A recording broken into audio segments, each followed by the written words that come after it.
বাবা আয়না, আমার আয়নাতে যা দেখা যায় তা দুনিয়ার কোথাও দেখা যায় না। তোরা কেউ আমার বিরক্ত করিস না।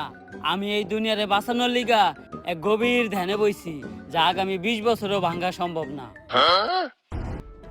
এই খারাপ কই যাস? এই এরিয়াতে ঢুকতে হলে দিতে হইব চান্দা, আর চান্দা না হয় আমার আসল ধান্দা।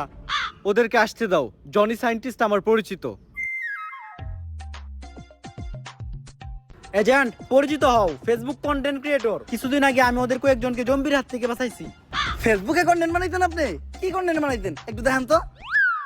অনুপ্রেরণার আরেক নাম শর্টস অফ লেউটার ভাই। ভাইয়ের লেউটা চাটা ছাড়া আমার আর কোনো যোগ্যতা নাই। ছোট লেউটা বড় লেউটা তাতে কোনো সমস্যা নাই। যদি ভাইয়ের লেউটা চাইটা মাসে লাখ টাকা কামানো যায়। যদিও কন্টেন্টের নামে ভাই আমার লের বানায়, কিন্তু কি আর করার, বাংলাদেশের মানুষ তো এগুলাই খায়। কেমন ছিল কন্টেন্টটা? কন্টেন্ট? এই থেকে কন্টেন্ট কই? তাইলে আমি এতক্ষণ কি বললাম? এইটা আবার কেমন কন্টেন্ট? এইটাই লেউটার কন্টেন্ট।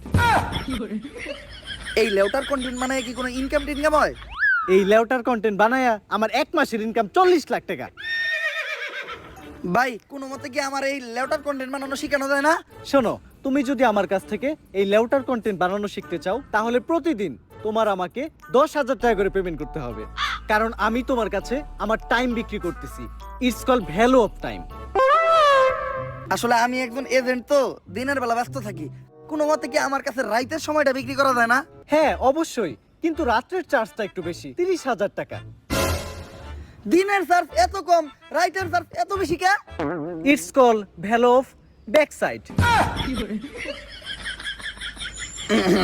আচ্ছা আমি যদি কখনো নেই তাহলে রাইতের টাইম নেই নিব।